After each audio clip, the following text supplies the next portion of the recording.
to this exalted, spacious, now cavernous room. Quite sure why we're up here. We've had apologies of absence from Leslie. Anybody else? No, just Leslie. And we'd like to welcome Diana to her first meeting. Welcome.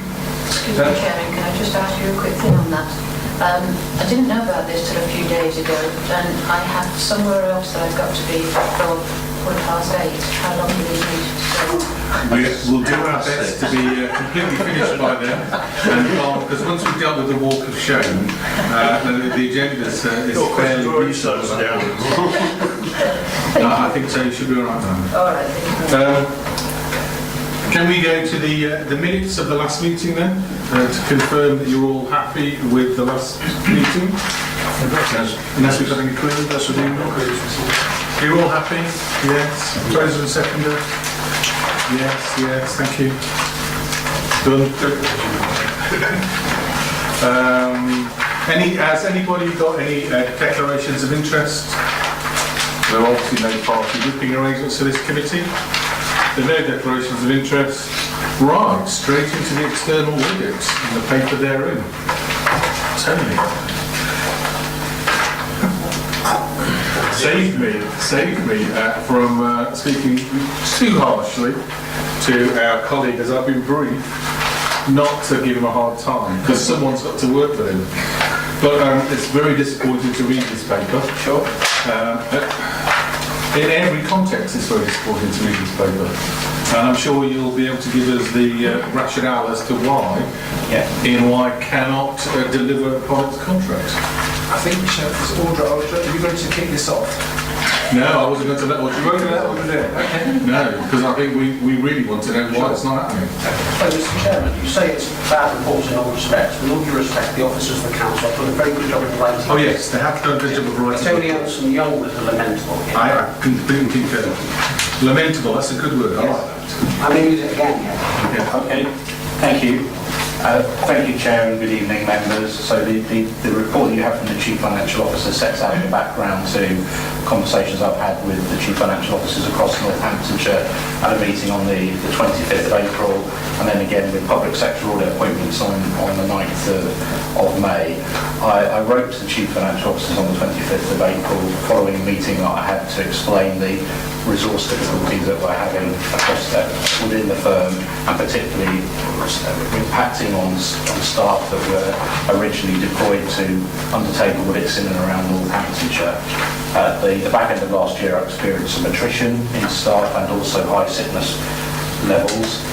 We've been undertaking a programme of recruitment within the firm to bring in additional staff that have public sector expertise and skills to deliver on our audits across Northamptonshire.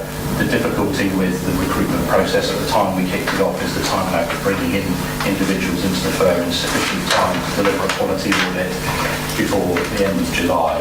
So with some reluctance, with our focus on maintaining a high standard of audit quality and discharging my professional standards to the highest level, I took a very difficult decision to have a conversation with the Chief Financial Officers about rescheduling our audit into August and September. The circumstances of that are set out in our letter. I know since that the Chief Executives have written to our Chairman, Steve Barney, and my contact partner, Janet Dawson, I think over the last day has responded to that to give a little bit more detail about our rationale and the context in which we found ourselves. I accept your comments right at the very beginning, Chair, that this is a very regrettable state of affairs. I came to this last meeting to set out our transition arrangements, the audit strategy, our assessment of risks, and the work that we plan to undertake to address those. That audit plan still remains the same. I'm still committed to delivering an audit that is in line with our professional responsibilities and is done to a high audit quality. I'm not prepared to compromise on audit quality, and if I believe I've got sufficient resource constraints to be able to deliver on that before the end of July, I felt it was important to have that conversation as soon as I became aware of it with the Chief Financial Officers. I've had conversations with the auditor, the Chief Financial Officer and others across Northamptonshire to agree a timetable on rescheduling the audit.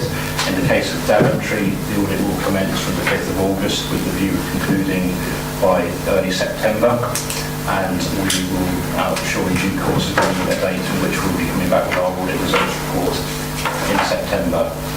We've had offers out for 24 seniors within the firm, so the actual recruitment pipeline to address where we are around attrition and sickness levels is in the process of being addressed and will give us a sustainability going forward. The team that I'll be proposing to do this audit in August will be the team that will maintain and continue on the Daventry audit in the future to ensure that we can regain the ability to deliver this audit on a sustainable platform and with continuity of staff. I think I'll pause at this point because obviously I understand this is a very disappointing paper. I understand the concerns. I'm very happy to take any questions and explain any further the rationale about where we are. But I leave you with a message that the most important priority for me is delivering an audit that's not got professional standards and to the highest quality. And once again, I'm very sorry to be in this position. Any comments?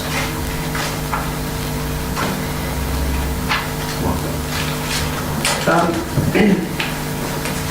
was trying as I was coming over to recall when it was that I was first involved in dealing with external auditors for local authorities, and it was 1995, since when I've been continuously doing it. Most of that time as Director of Finance. I have to say I've never encountered a situation like this. I could use some extremely undiplomatic language, but I won't. I could also, on the other hand, say I sympathise with Neil greatly, because if I was in his position, I would not be enjoying this at all, especially as it's, I believe, round 2 for tonight, and he's already been excoriated in Kettering once today. I think it's utterly pathetic. And what I don't understand is how a firm of such a size, which will have a certain degree of predictability about turnover and such like, and will have, as well as gaining all of the Northamptonshire contracts, have lost other contracts in the area. And if you're doing Melton, I don't know if that means you're doing all the Leicestershire authorities.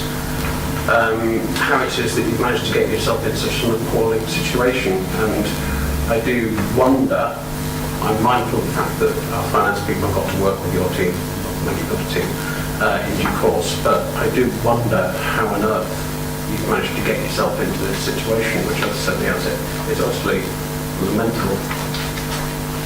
Well, I think I've already explained in the letter and in my introduction that we had higher than expected attrition of staff at the back end of last year and some high levels of sickness absence. You're right, our operating model would allow for some of that. It's been higher than expected, and the recruitment we put in place immediately has just not given us the opportunity, with the time back of bringing people into the firm and onboarding, to bring in the level of suitably skilled public sector auditors that I think I need in this area to deliver a quality opinion before the end of July. Okay. In the interests of keeping the ship afloat, I'm not going to say a lot of things I could have said. I'm just going to ask a couple of practicality questions.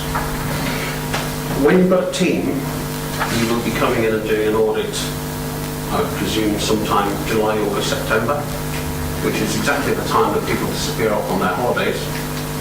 How can you be assured that you'll be able to work around any absence issues that this council's staff may have without detriment to the council?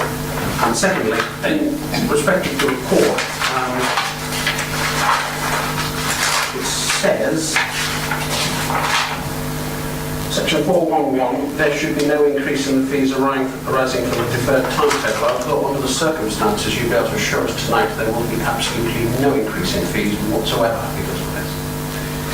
Can you do the fees question and then order and do the resource question, please? Well, can I just, on the resource thing, I think what the only thing I will say before I get to order is that I've pulled together an outline delivery plan across Northamptonshire. I get the proposed date at which I'll come into Daventry, which was at the beginning of August. I met Audrey yesterday to work through the practicalities of that and the availability of staff and finance team. I've been reassured that the plan that we've got to deliver the Daventry audit will be consistent with the availability of the staff here to support the audit. And with the order concern. When this was brought to our attention that the audit wasn't going to be done by the end of July, and we met with Neil and PSAA to discuss the sort of August-September deadline, what myself and all other CFOs made very clear was that whilst that was being offered, if it didn't fit in then with our timetable, then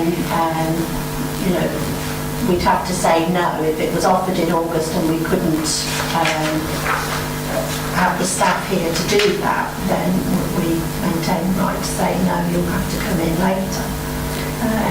That said, as Neil said, he did come in to see me. We have been through. Luckily, we do have the staff available. And really, in terms of this audit is not just for the benefit of the members, but me with my role as CFO and having accountability for the financial affairs of this authority, I rely on that audit as well.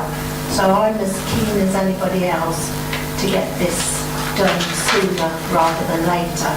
And I think Neil is fully aware of certainly the officer disappointment, given the efforts that we've put in to produce the statement of accounts with the tightening deadlines. So morale on that point of view is sort of rock bottom, that it's not going to be signed off. That said, we have an excellent finance team, and I'm not expecting anything to come out of this audit, as has been the case in previous years. So I want them to come in August, do the job, give me the confidence that what we're doing is good and proper, and we move forward from there.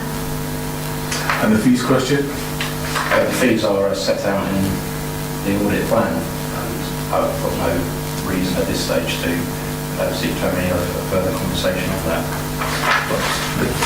The fees and the fees plan will have caveats allowing you to raise the possibility of additional fees if certain circumstances occur.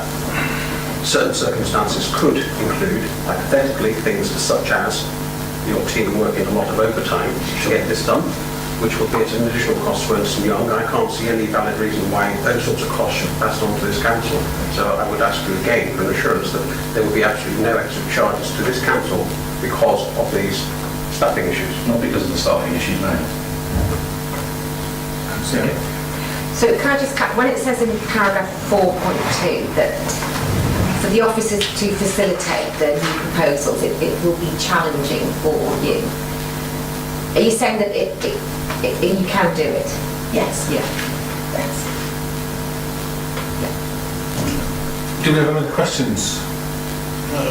More of an observation, Chair. I was interested in Aura's comments on the fact that Ernst & Young are not performed, and she said effectively that it's unlikely to affect us very much in terms of our own ability.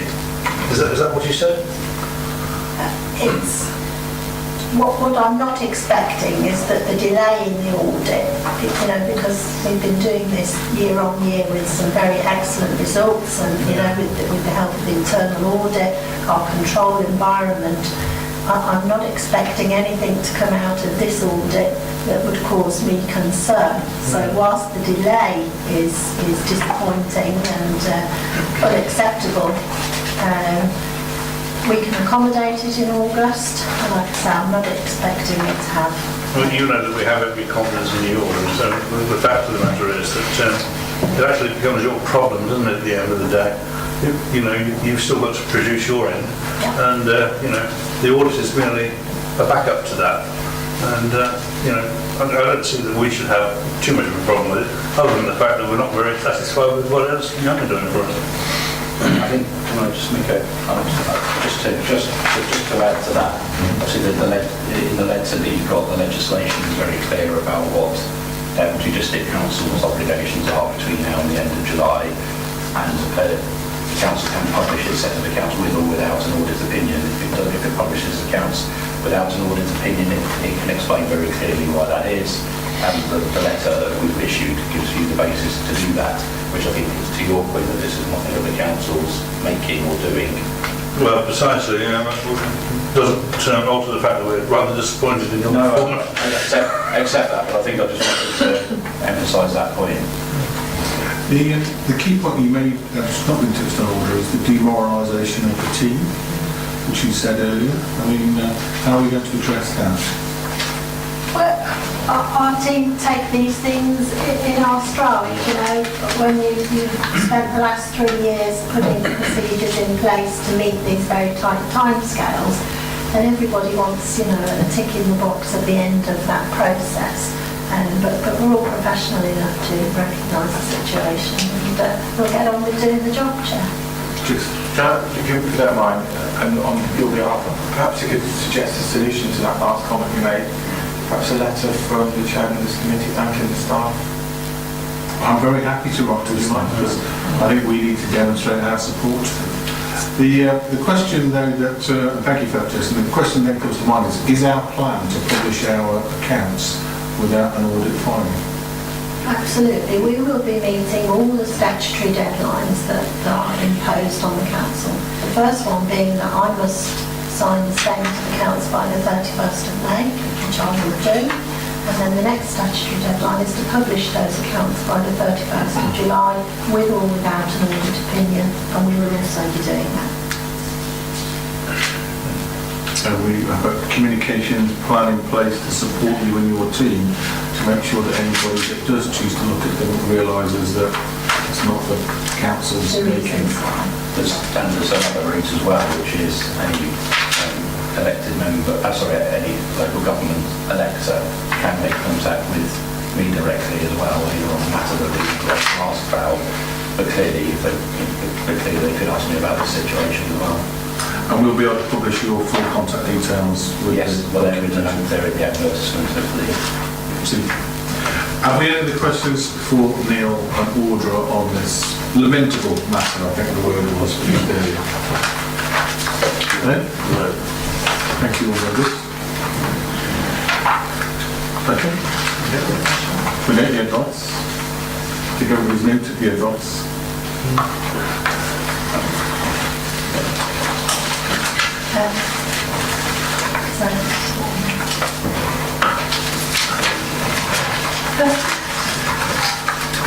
What's next?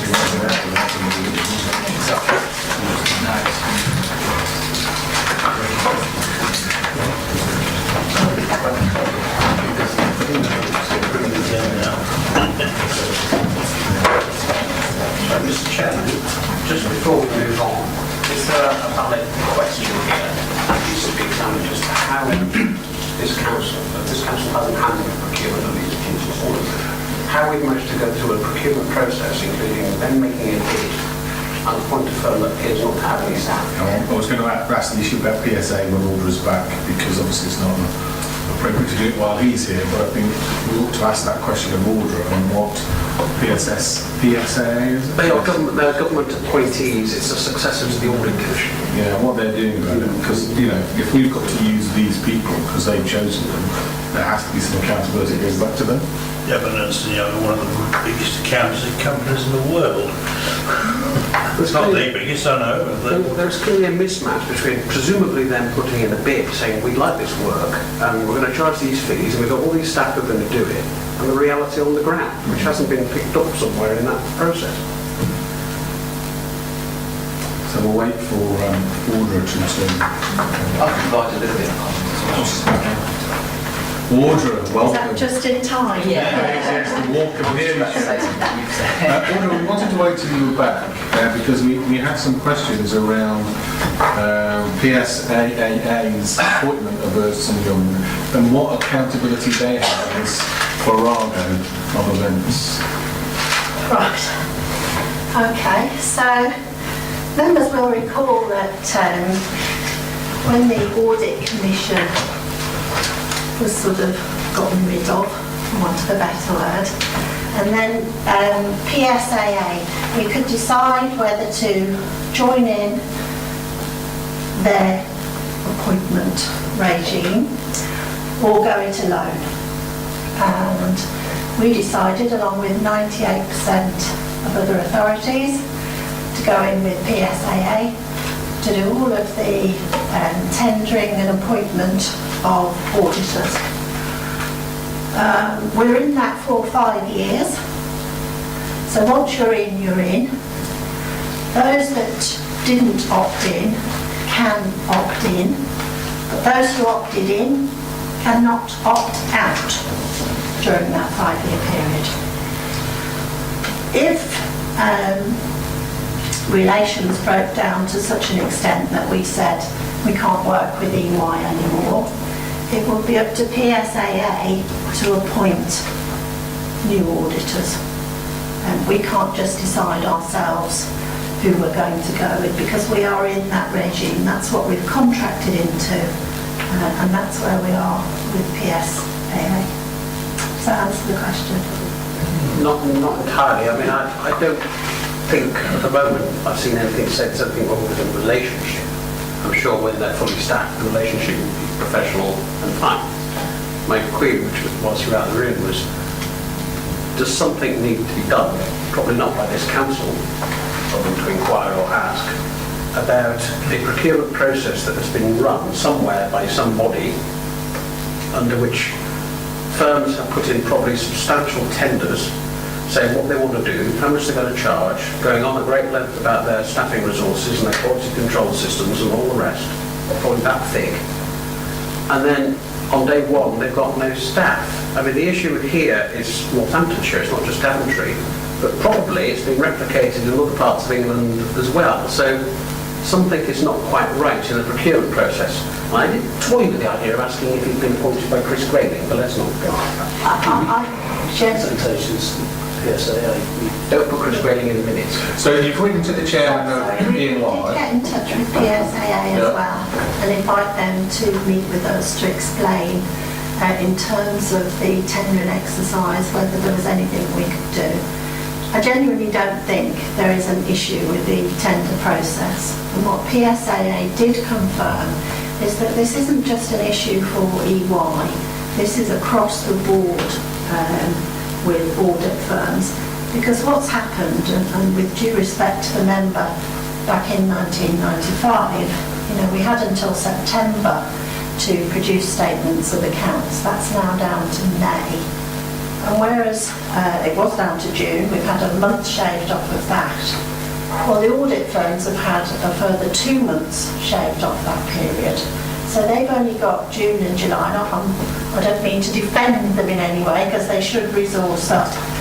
But certainly SIPFA, the LGA, PSAA have all been making noises that, where is the next generation of auditors going to come from? Because it's such a tight time scale for all of local government to be audited, the NHS to be audited, and to have enough staff to cope with that peak is quite difficult.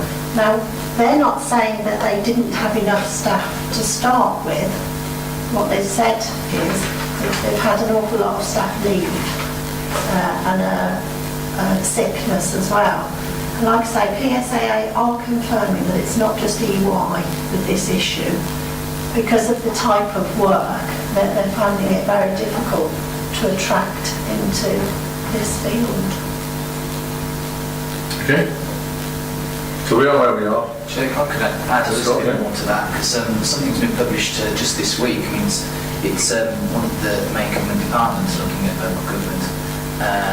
It's a known issue from looking at governance within local authorities, that certainly the external audit regime and the market testing that has happened on that over a period of time has reduced the audit fees down to a level that has started to affect and people have an opinion at the highest level in terms of the National Audit Office just this week criticised what is happening to external audit and what that market testing process has done to the marketplace as well.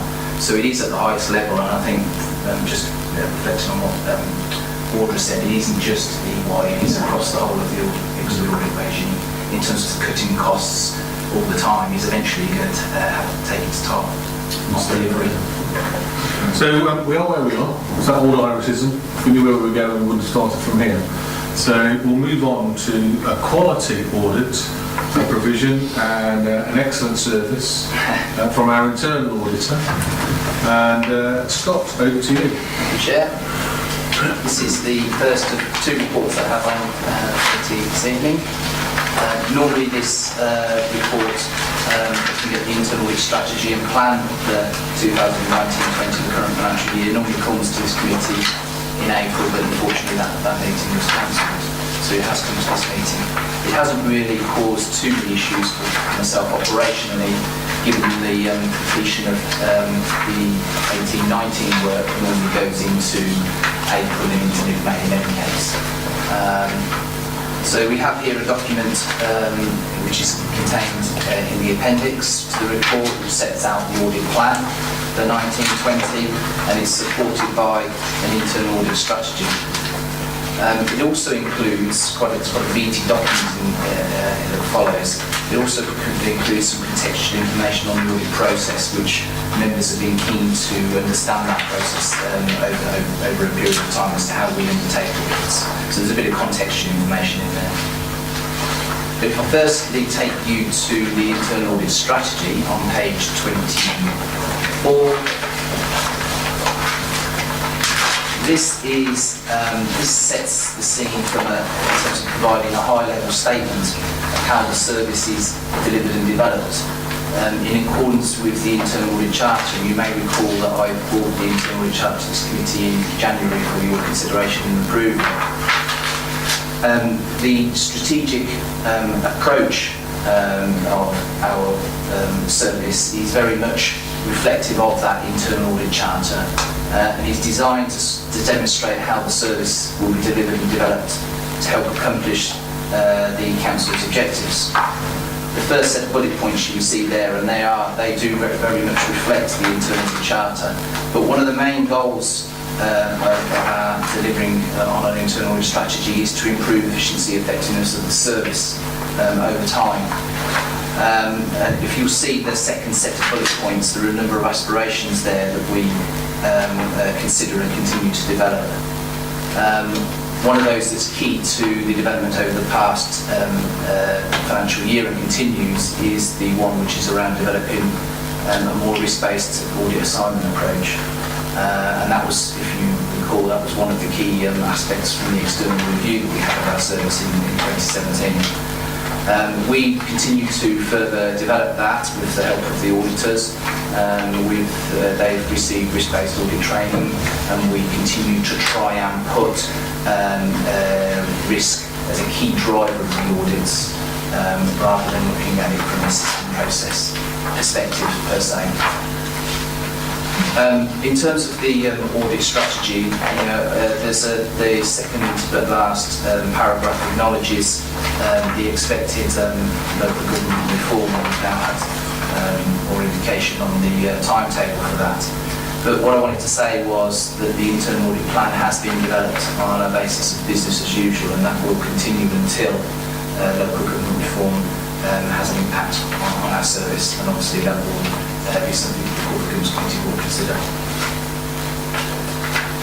In terms of the audit plan itself, if I take you to page 34, this is where the detail of the plan is in the normal template structure, which shows the key financial systems assurance work that we undertake to support the external audit work and the financial accounts.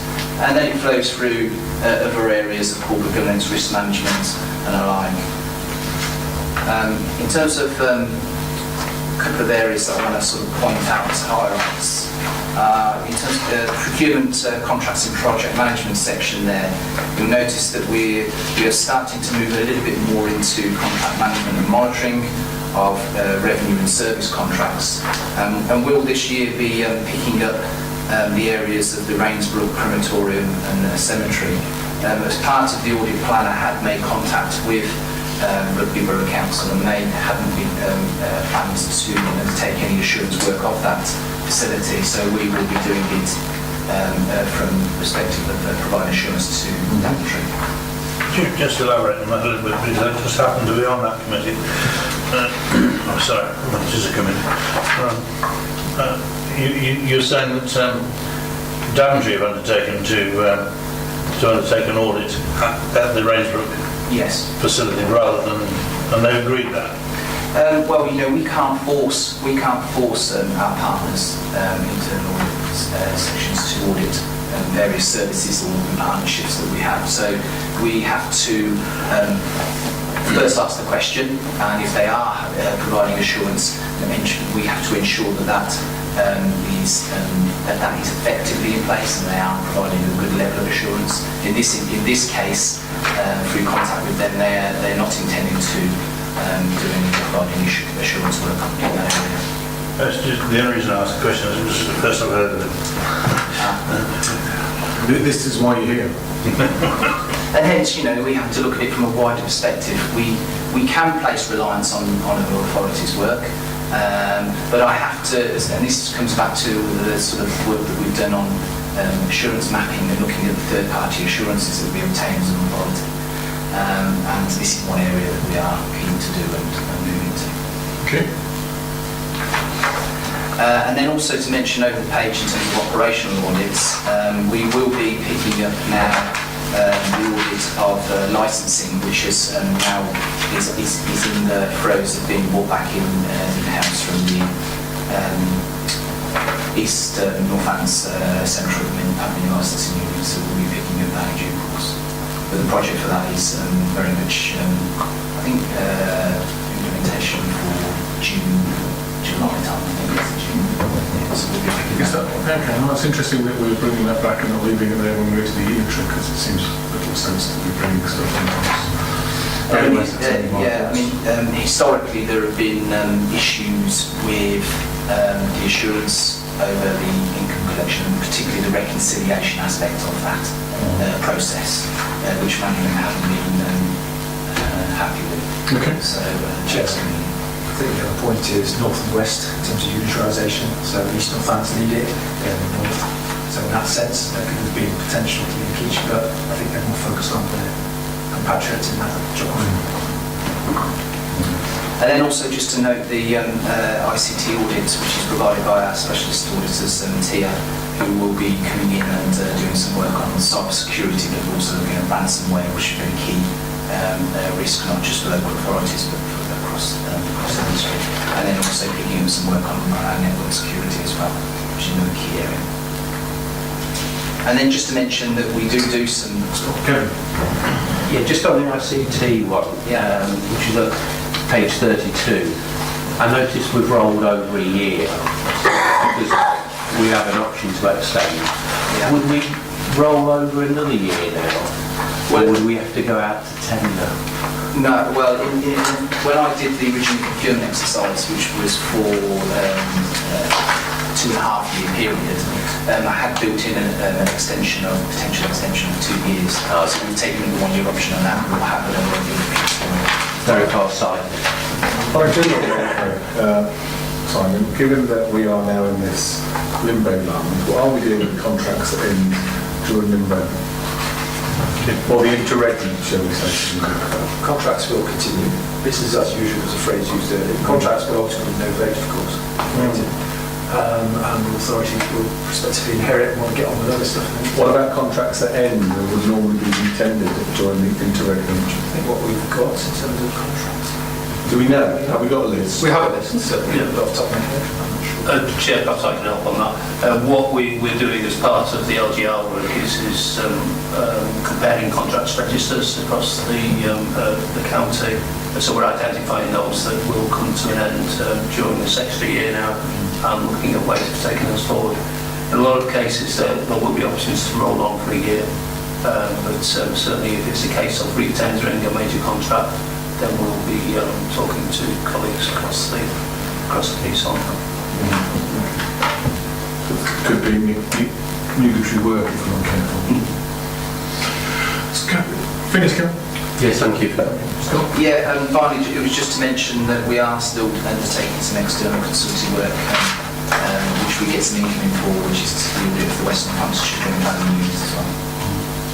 Members? Mr. Chairman.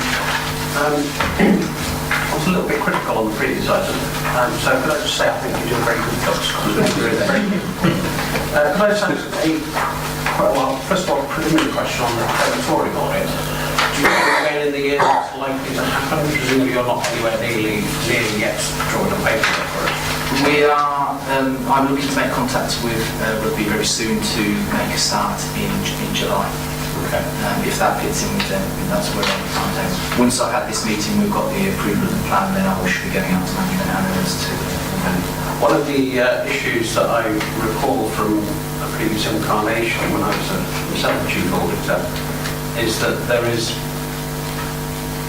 it's not a very nice thing to talk about again, but one of the chief risk areas in the crematorium is thefts from coffins, where people go wearing wedding rings and such like, and also subsequently gold teeth. Could you include within it whether there are provisions to protect people who can't defend themselves from that sort of thing? Yeah, one thing we'll do as part of this particular audit, similar that we've done with the Western Lands JPU, is it won't be a focus on one particular area around income. It won't be just about financial. We'll look at it as an organisational establishment. So aspects of that will include fraud risk as well, which we will include. So yes, we'll try and sort of build that in as part of that assessment, that risk assessment. As a matter of interest, actually wouldn't have any effect on us or Rugby, because all the precious metals that are removed from bodies goes to charity.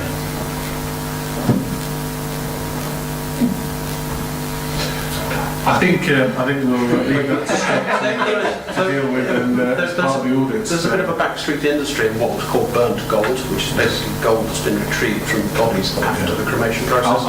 It's fine to nuggets of metal. I think we can still leave it to stock still. Any other questions, members? Are we content to approve the internal audit plan as presented? Yes. Thank you. Proposal second. Yeah, correct. Moving on swiftly to the annual audit review.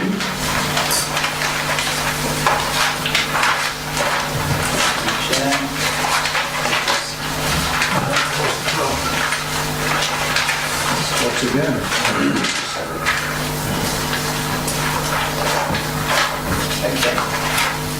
Okay, so this is the annual audit review of the previous financial year. States 2018-19.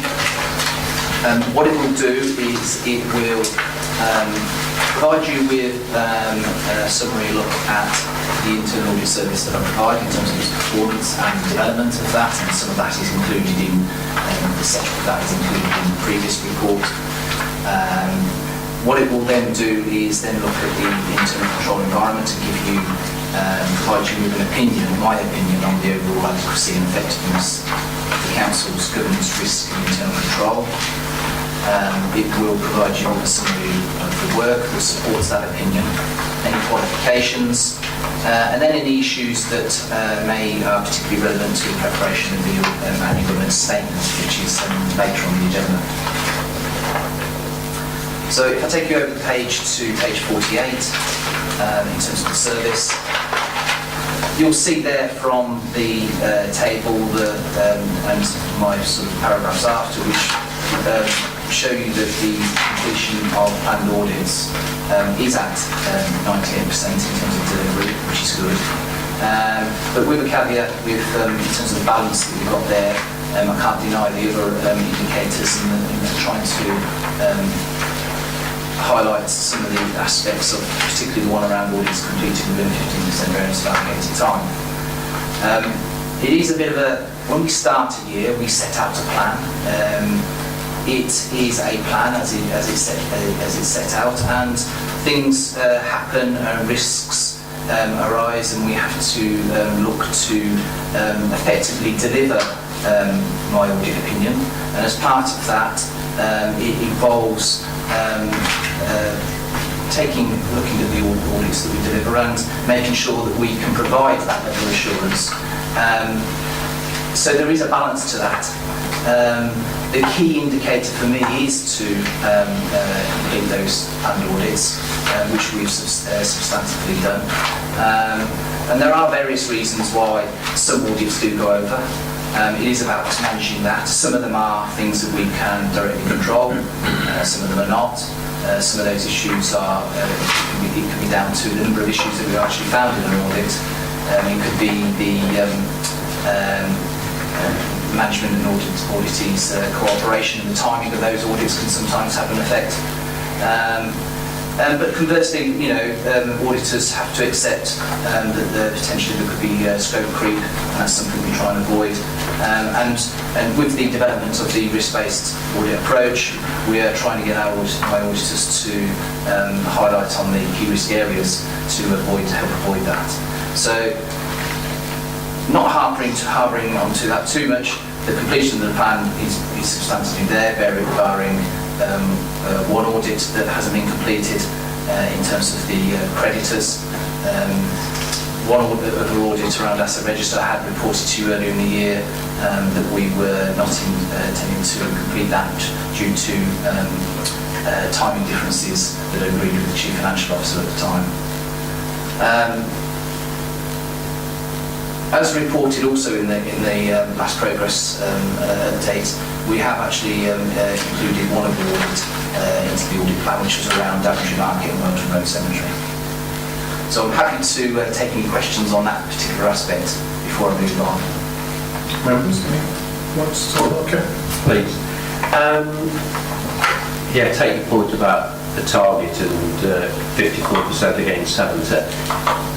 All our question is, are you happy leaving that target in, presumably for next year at 70, or would you want to alter it? Well, it is a discussion. It is a discussion that I have at the beginning of each year in setting the service plan, and I have that discussion with Tony as my direct line manager. Right.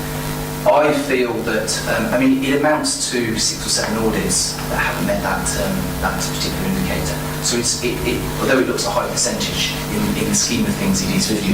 But it's something that, it's one of the things, although we are delivering the audit plan, it is one of those things that I do want to keep auditors in line with. So I feel it is achievable, and it is, out of all of the things that we do, the only area that I feel that is the focus for me and my team, and that's something that I discuss quite regularly with Tony. As I say, I sort of beat myself up a little bit about it in terms of wanting to achieve all our targets, and we do, primarily do, but in this instance it is an area I do want to stick to as a target. Okay. On 4.9, last sentence, Ernst & Young, are we still waiting them to formalise a separate contract for the audit of the council's housing benefit subsidy grant?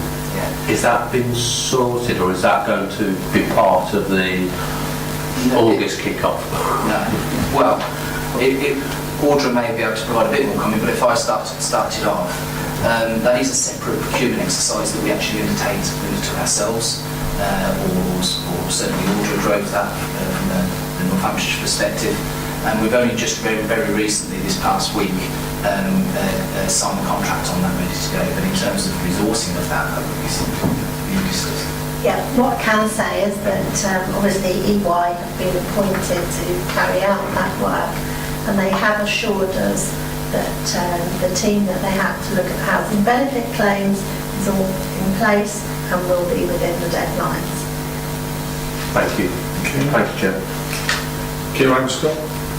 Okay, so if we move over onto page 50, just want to pick up a bit about our performance with the standards and our service improvements. Obviously you're aware of the external quality assessment that was undertaken in 2017, which we've satisfactorily implemented all those recommendations, subject to ongoing development, as I mentioned before, through our trying to achieve continuous improvement. Just want to sort of mention as well, which was in the previous table, but also something that sometimes we take for granted, which is getting feedback from our customers.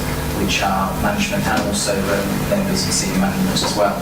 And just wanted to highlight the, yet again for the second year, very positive outcome from that, with 100% of respondents agreeing or strongly agreeing that internal audits provide an effective service to the council. The results of that are provided actually in Appendix A to the report.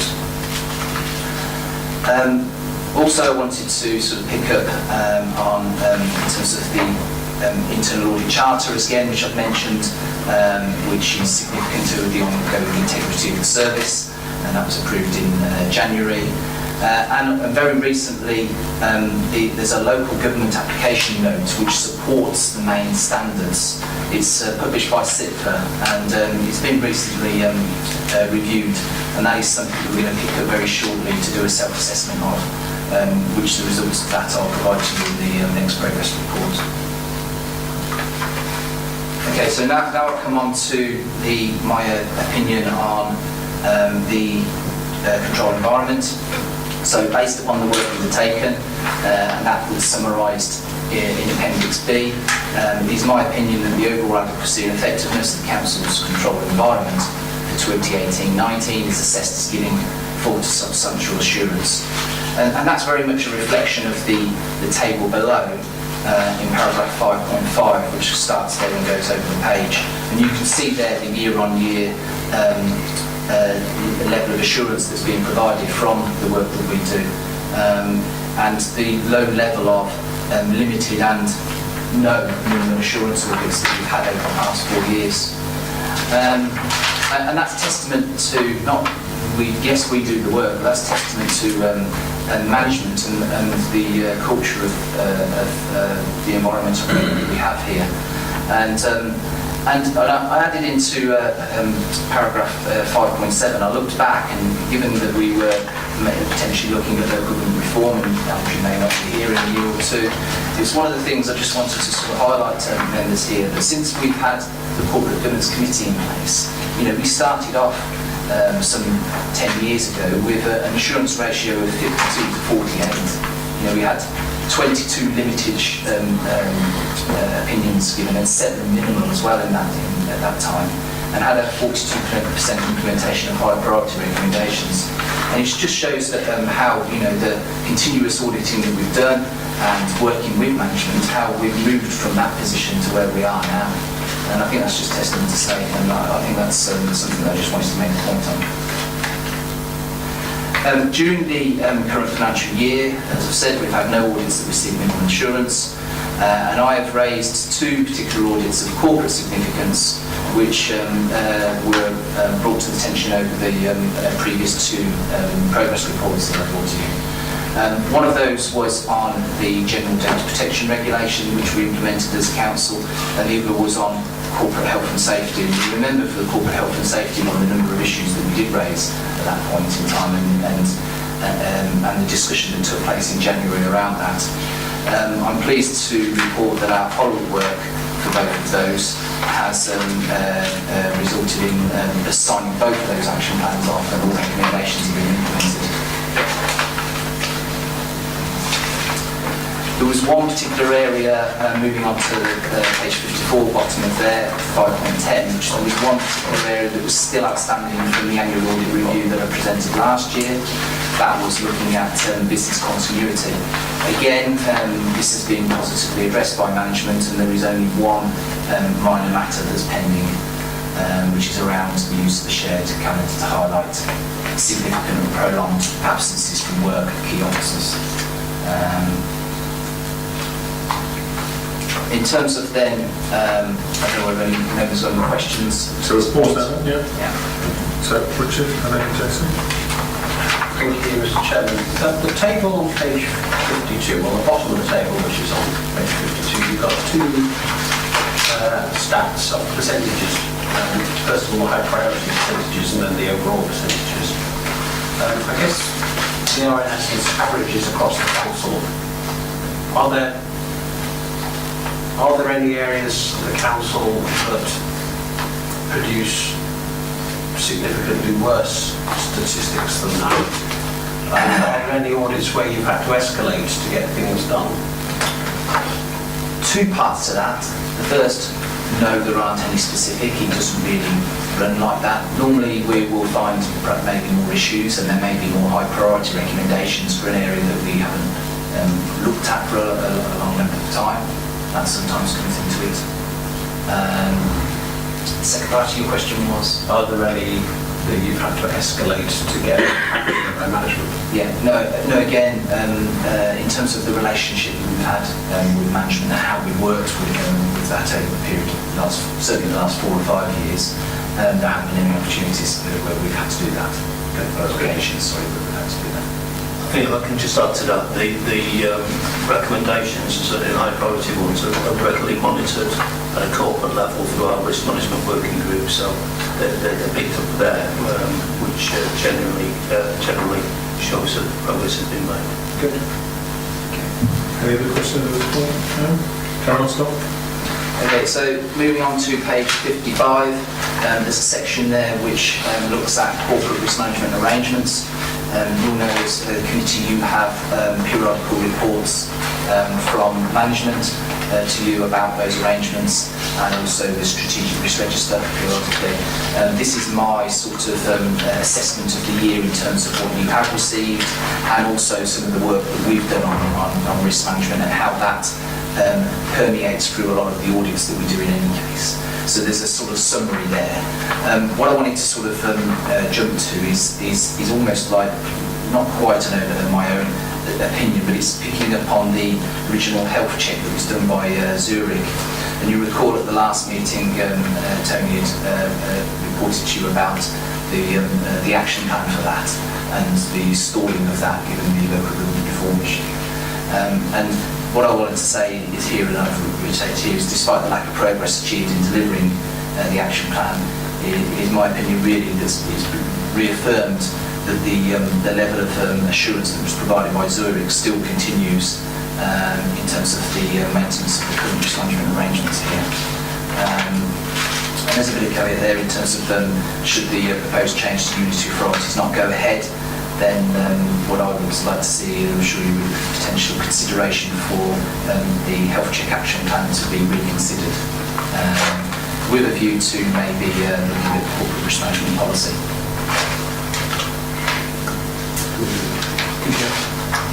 In terms of then the other area around corporate governance and ethics, this section just highlights a lot of the work that we do in this area, and I just wanted to pick up on one significant job that we've been taking during the year, and that was on behalf of the monitoring officer, which was a council-wide ethics survey that we undertook, which the results of provided management with the first time really an insight into the ethical culture among the staff. The results of this exercise were reported to the senior management team meeting in March, following a good response to the survey from staff, and that was given good consideration by the monitoring officer, with his providing his own opinion to that report to SMT, and a number of recommendations were made, which I've mentioned there in paragraph 5.23. And then in terms of really, not really to go into a level of detail on any other areas, but the sections there which picks up our IT audit work, counter fraud work, and then the non-audit areas of consultancy. But I'm happy to take any questions on any part of the report and the appendices. Keep going. Quick question regarding page 59. Sorry for the ignorance. At the top of it, first point, you talk about the Criminal Finance Act. Can you say briefly what is that doing that creates an imposition on local authorities? What are we guarding against? It was actually a piece of work which came from, was driven from accountancy, actually. We worked with them in terms of their tax advisors.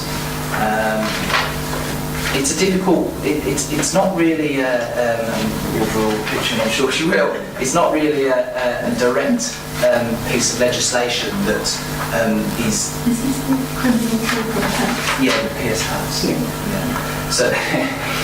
So it's not really, it's part of tax evasion and how we as a local authority may impact on that.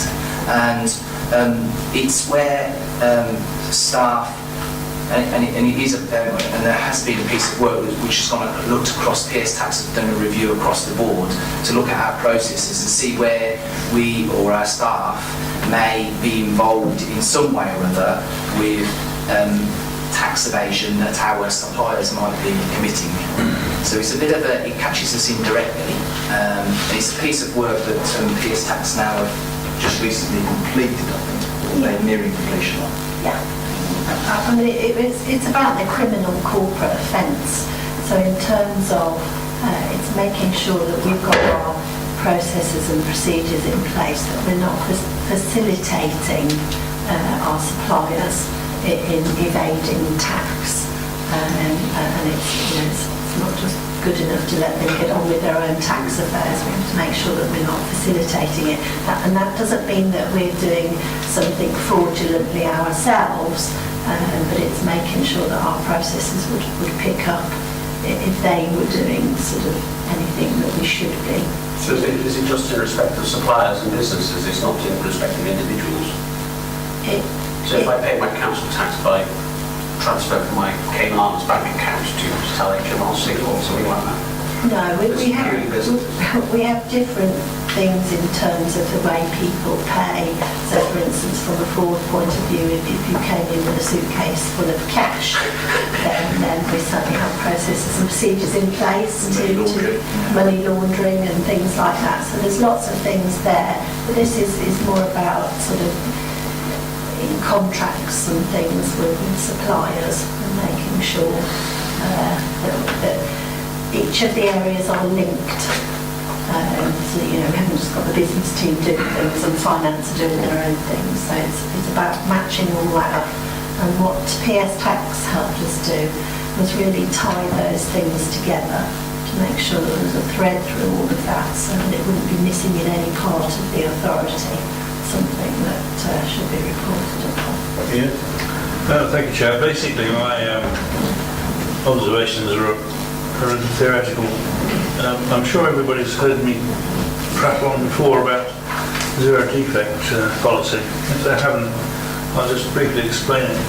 Basically what it means is your target can only be 100%, it can only be perfection. That is the target, yeah?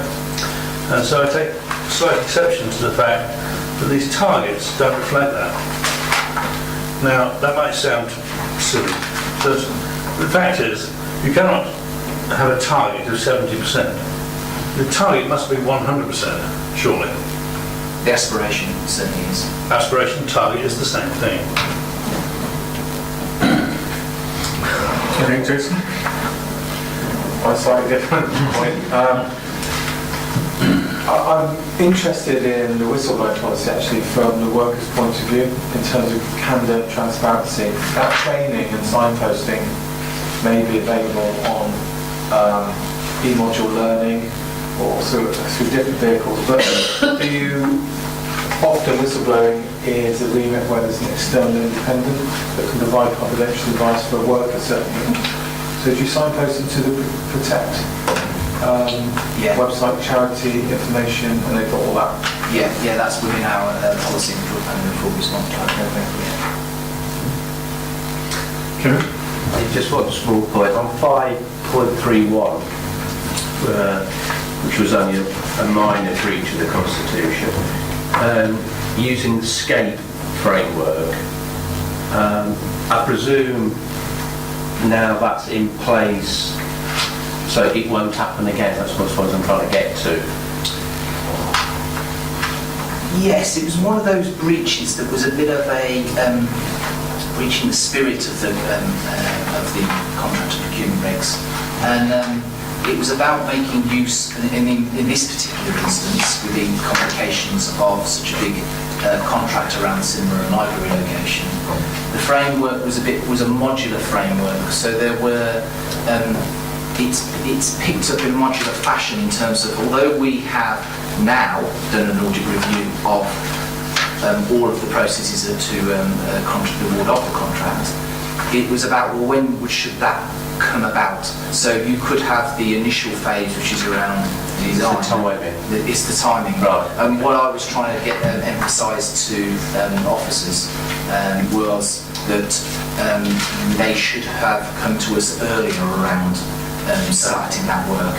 Yes, we've completed it and we've given it a clean bill of health from procurement and constitutional requirements perspective, but the technical breach is around the timing of when that audit review should have taken place, and it should have been slightly earlier. And SCAPE is a framework, SCAPE. And SCAPE, yes, isn't it capitals? It's called SCAPE framework. So it's a procurement framework. Right, okay. Yeah. Thank you. Thanks, Chair. And the only thing I would say is 7.4, Simon, in the hindsight, that might be seen as complacent. Is the committee happy to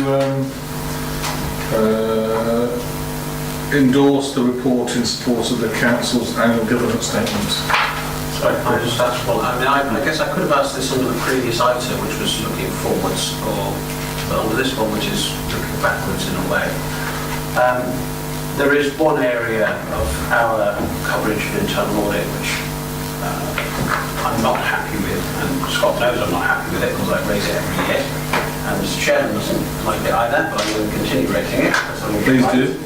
And that is that there is never any coverage of what happens within the council's company, TDECL. Hypothetically, if I worked for TDECL and was inclined to commit fraud, I think it's highly likely I'd get away with it because I don't think there's any sophisticated processes to prevent it and to report it. I think we ought to be auditing it because it's a risk of sorts to the council. And interestingly, 2 days ago, I was sent the job description of the Scots equivalent post for Cornwall County Council, which said that the post entails running an internal audit service for Cornwall County Council and all of its subsidiary companies. So I think there is an area of risk which we don't cover here. And I raise that again and ask that it be covered. We'll note you're raising it again. I'll ask the monitoring officer again to reply on behalf of the council. And we hope you get the job. I'm not interested in the job. Oh, sorry. I like what you said again, Chairman, so I'm trying to be consistent with the previous answer, that's the issue. I think last time, Simon, you said, I agree with you entirely, Councillor Nicholl, right? Unfortunately, the Chairman of Scott won't let me say it. There is a conundrum, if you like, in local government in respect of companies and our councils, and that's been raised in various professional bodies, if you like. So it is a topic of concern, but I haven't got a particular stance that I can show you to say, yes, okay, that's right, or okay, that's wrong. I know colleagues have got some position. Audra? Yeah. I can certainly talk in terms of, obviously, with regards to TDECL, we have to do group accounts, and once they're incorporated into our statement of accounts, and certainly the auditors, EY, have been in liaison with the auditors of TDECL. So there is obviously there is an external audit done. That's an external audit process on the accuracy of the accounts. Yeah. And yes, if they encounter any fraud, they're obliged to report it, but they're not looking necessarily at internal control systems. And I would suggest that our relationship with TDECL in terms of audit and such like and risk is pretty much the same as our relationship with the Crematorium Joint Committee. Legally it's different, but slightly hands-off, and the management is a bit more remote. But there is a relationship between those two entities and this council, and one of them we appear to be having an audit process, which is good, and the other we have none and have never had any. I mean, it might be, at the back of what you're saying, and you said it before, between internal audit manager and chief finance officer, because they look after the audit arrangements for the authority. They have a conversation, they have an address of this, and perhaps we come back to you with some more learned response than we can do tonight. I'd be happy to engage in a discussion outside of this committee if it would help. But I think we need to make sure we do understand the difference between internal and external audit. I think in the past I've had the response that there's an external audit process, but that isn't really an answer because they're different animals. Shall we leave that to you?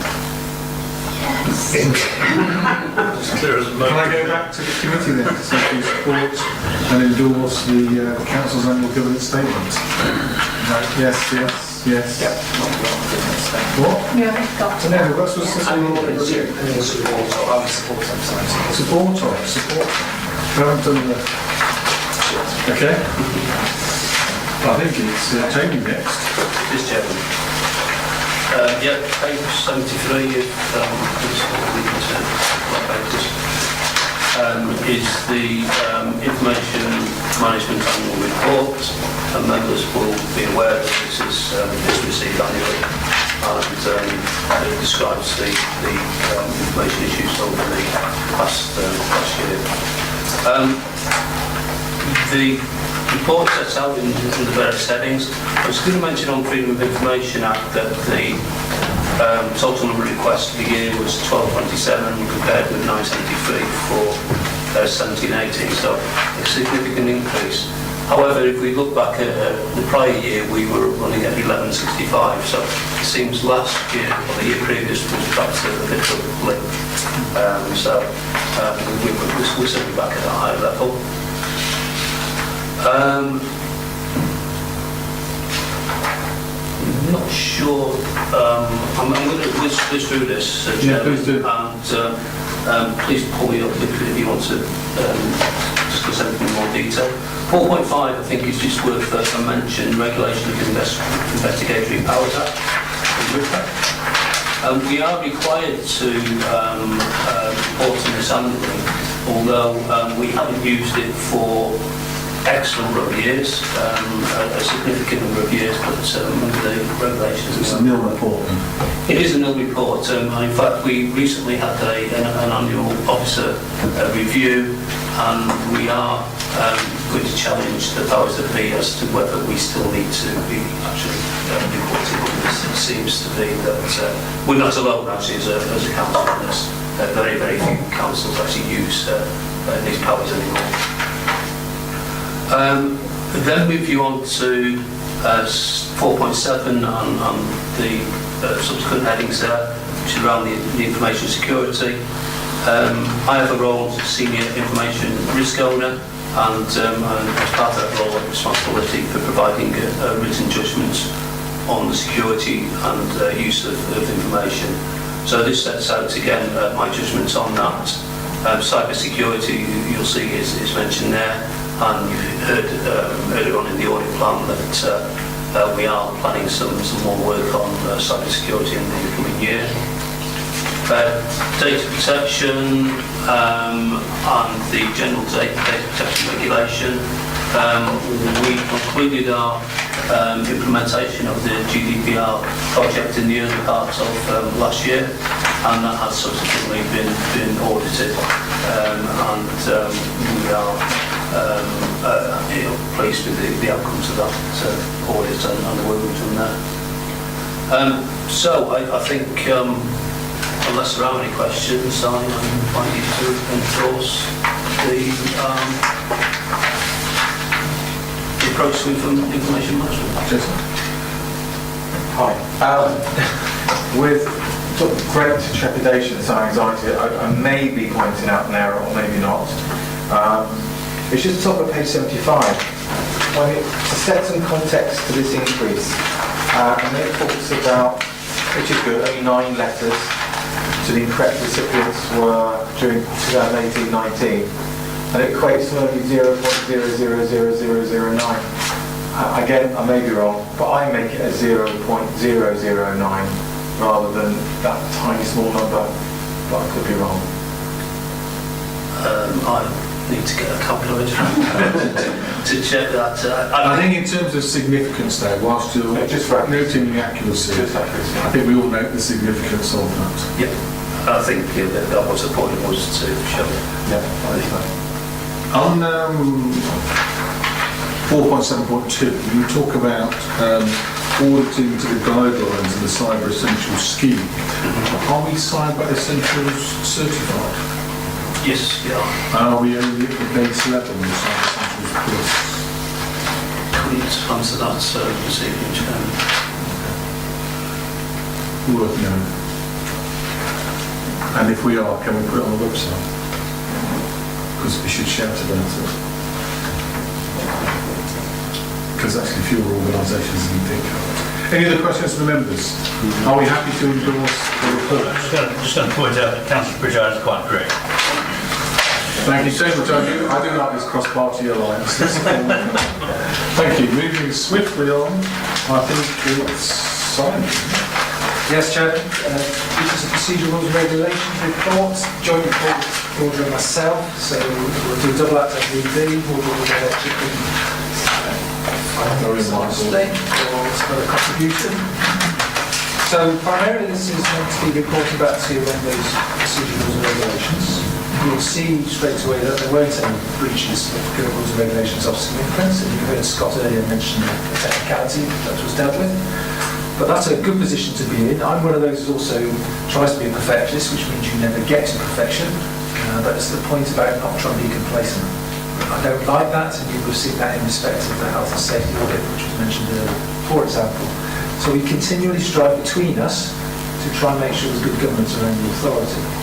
And it's good that we have got things in place now which are helping to assist in making sure there aren't breaches. And last time when we talked about this, one of the concerns we had, if members will recall, we were on the committee at the time, was that we didn't have the best procurement advice in the council. We have now got very good procurement advice in the council, permanently established. That officer is being deployed and usefully assisting staff to understand the regs and rules, particularly with respect to procurement, because that's where we had some of the difficulties previously. We also, last time, as committee, were supported on a training session to refresh our staff on the procurement rules in particular. Those sessions have now been held, and the feedback has been received, it's been positive. I think people do learn. And as a culture, we like people to think they can learn. Nothing to be ashamed of, you can learn things. So overall, we put things in place, and it seems to have paid off, but hey, it can happen next year that we do get some breaches. We're not unrealistic about this, but we want to keep them to the minimum. So that's what I was going to say on the the breaches of procedural regulations. What we've done as well in this report is taken the opportunity to just reflect on some experience of the past year, particularly in respect of motions on notice. We've seen last we had 7 motions on notice, I think it was. We've seen an increase in it, which is fine, not a problem, motions on notice per se. But what we've highlighted here is in 2 cases where the basis for them perhaps has been a little bit questionable, it could be said by some. Now I say by some because from our perspective, there's nothing that the statutory officers, there's nothing illegitimate to be done. Political choices have been made, no difficulty. But we are charged with trying to promote good governance, and often that means best practice and the best approach. And one of the common things, I won't deal with each one individually because I've got that here. One of the common themes, of course, is in respect of that topic of local government organisation, that prospect, and what that's doing in terms of making sure that there's a legacy for the area, the way we look at it, a legacy in terms of the public purse and what that means for future taxpayers. We include our own taxpayers in this district. So we made comments about that, highlighting that the emotional notice approach is a little bit blunt at times, and at times it's going against the way we've set things up to deal with, if you like, competing inquiries. So for example, take the grants case. There are others out there who potentially would like to have had potential additional funding via a motion notice process, but probably weren't aware of anything being able to be done in that way. And you may recall that some members at the council, when it first came out, did question whether they should bring a motion on notice in respect of their preferred project and the like. Don't have a problem with the project, not an issue. Don't have a problem with either project in this report. It's just about the basis of going about things. We recognise the pressure of a local government organisation, what that will bring, but we still have to say to you that the best governance would be to do it in a normal way. That's all we are saying.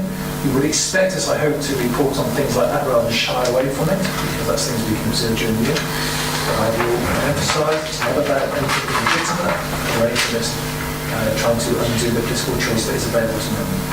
But from a governance perspective, we as those statutory officers need to say those things. So it's about trying to be less blunt, if you like, in the future. We just put that down.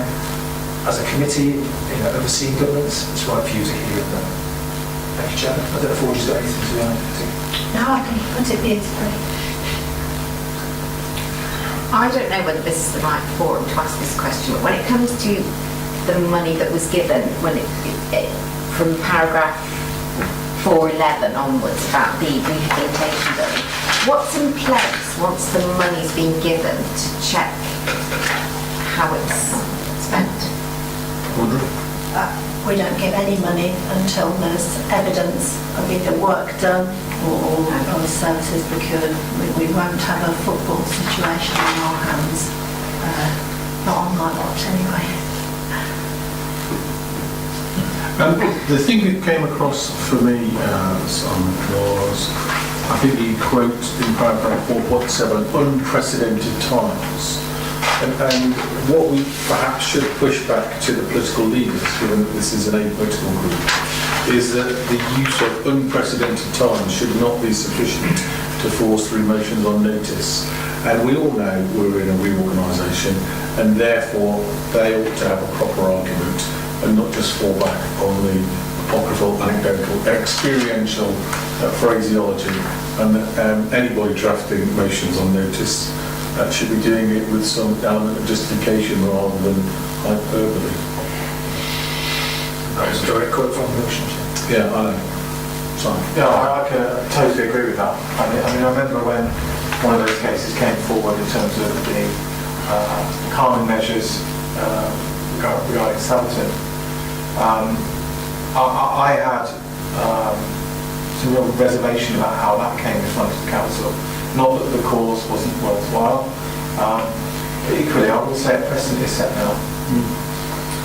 I take what you say and I agree with what you say, but precedent is set, that vehicle is there, is it not? So could I ask that this paper in particular, whether your narrative is given to the two political leaders and Mr. Lomax, who is also representative of the party, so that they're aware of the review and what we're looking at as a committee, because I think it's important that we, as you say, don't set a precedent going forward just because we've got 2 years left to go. Let's have some proper argument and proper justification for things.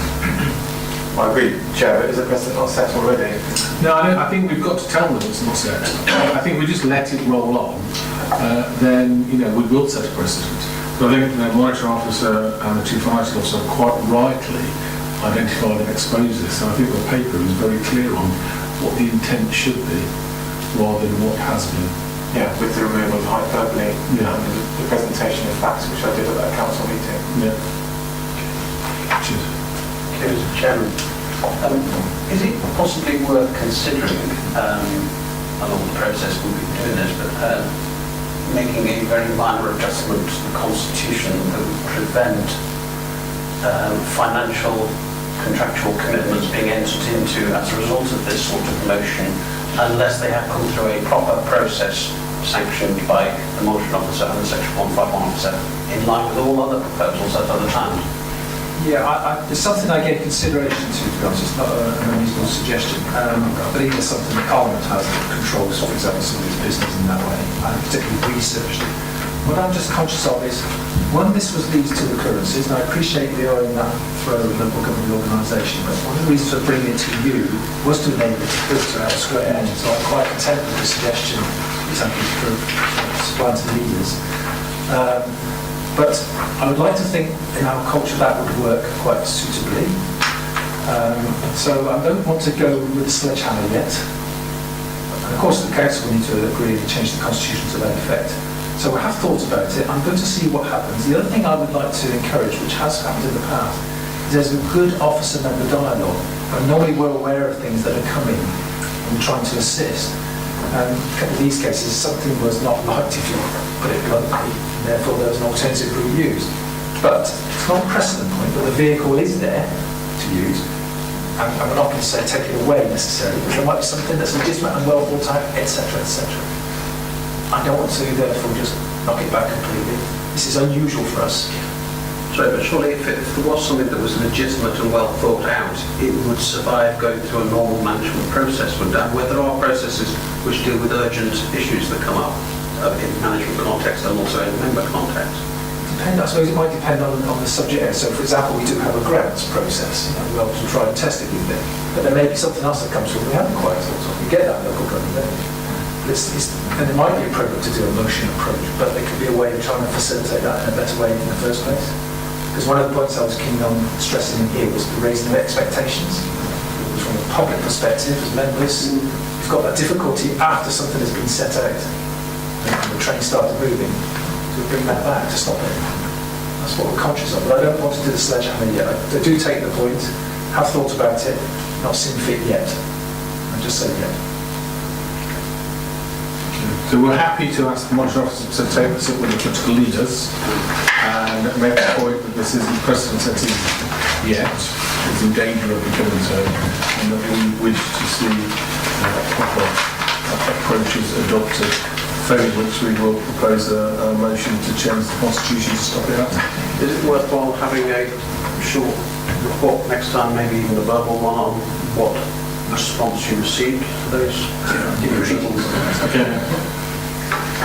Happy to receive the report? Yeah. Jeremy, isn't it? Yes, Chairman.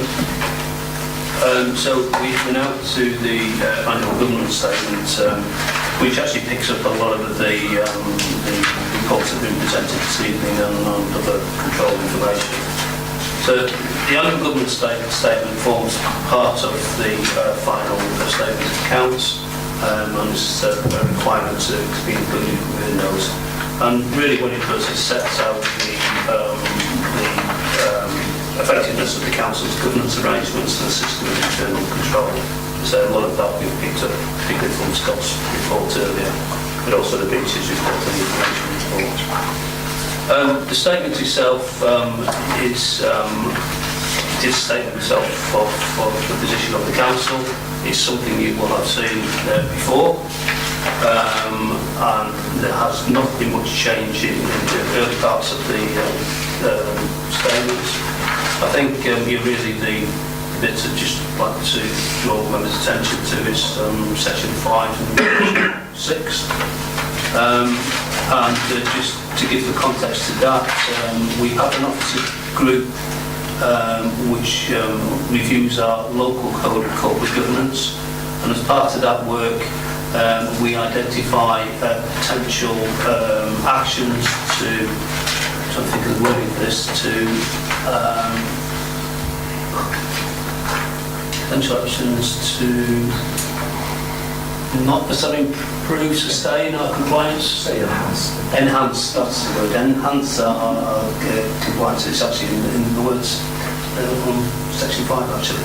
So these actions are identified by officers, and we'll report progress on those during the course of the year. So some of the more significant ones I've picked up as part of this. So section 5 deals with the issues that we identified in the annual government statement last year. The bullet point in bold text is the action identified, and the following text is what we've done with that during the course of the year. I think moving on to this coming year and significant governance issues, in the last couple of years we haven't identified any significant governance issues, but we may identify some opportunities for enhancement. But given where we are, particularly with local government reform coming along, which is the first point, it was worth capturing something on that. At the time of writing this report, or writing statement, we hadn't yet had the Secretary of State's decision. We have now had that, which tells us that a unitary government will commence from April 2021. However, that's still subject to parliamentary approval, so whilst it's certainly a step nearer than we were previously, it isn't yet going to be a done deal. So there are issues there that we need to think about in terms of how this council's readied itself for the challenge of unitary government. The second point there is picking up on the issue around our delayed external audit. And again, at the time of writing this, we would or hadn't been offered an acceptable date for that audit to take place, and we've heard today that actually the date in early August has been agreed for the commencement of that audit.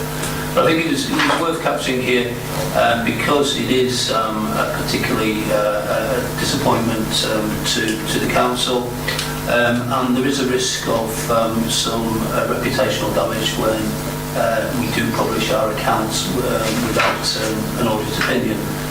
And I know what was said earlier on by the external auditor, that their letter can be attached to that announcement, but many of the headlines will not get, or many of the readers will not get beyond the headlines that we have produced a set of accounts which haven't yet been audited. And I think, given particularly Northamptonshire's recent history of financial issues and unaudited accounts, it's something that we didn't want to be associated with at this council, because we had a good record of our accounts being unqualified and audited on time. So Worthing's capturing this as an issue within the statements here. Can I suggest that both those bullet points need beefing up? I don't think, in terms of expectation management, this will come out before the accounts will write The governance statement comes out as part of the accounts. Right, I think it should go on and say a little bit more than it is expected that statements of accounts will be published unaudited. I don't think that contextualises what you just said, Tony. And I think you could do a bit of expectation management in there, so that when people start to read it, because clearly this will have a May date on it, just recognise that we knew and we were dealing with it, and it's not the responsibility of the council nor its team. And I think we need to shovel the responsibility quite squarely where it's at. I'm sure Order of the Monitoring Officer will come up with a form of words that we will give you authority to approve this to. Yeah, I just wanted to make sure in terms of that approval, because of the statutory deadlines, we must have an AGS approved. So as long as we can deal with the approval of whatever the amended words are tonight. Well, that's what I said, giving you authority to do it, Yeah. because that's what we did at council, isn't it? We gave you the authority to amend the other statement, ex-committee effectively. What we could do, somewhat unusual, because we are always based on this sort of time frame. There's an approach to engage with you itself as chairman. That'd be appropriate. We can always do a virtual circulation of an updated version to the committee. We're happy to work ex-committee. Are there enough committees in that sentence? Is that legally permissible? I'll deal with that later. And the other thing, I think we can deal with our own process as the To say you would approve it in consultation with the chair. it's an officer officer always has the dedicated approval authority, but I want to engage with the chairman or the committee in a wider sense if possible. I think it's quite permissible for us to deal with things electronically. And then the other point for me would be, picking on the last report, having a third one that's dealing with our concerns, not just that there's an issue around local government, Secretary of State stuff, there's actually the responsive behaviours that might occur, and that we ought to put something in about the motions on notice issue that we've just talked about, so it's quite clearly embedded in here. I would prefer not. It is an issue I've raised with you, but I've not seen fit to play on it unduly. We have got the topic as the government before. Yeah, but it's from a governmental perspective, though, in my view, rather than what we do, behaviours. This is about behaviours and values, isn't it? If we're not careful, you can see the creep that will come up. So I think you're absolutely right to have raised the last paper, but I'm sure you can come up with some very nice words about conduct, activities, and the way in which we operate over the next 2 years. Because the next 2 years, if we're not careful, we'll throw baby bathwater and everything else out from our fantastic governance and controls that we've had over the last few years. Hey, Chair, and I'm happy with, if I can be happy with anything you say in the sense of it's your choice.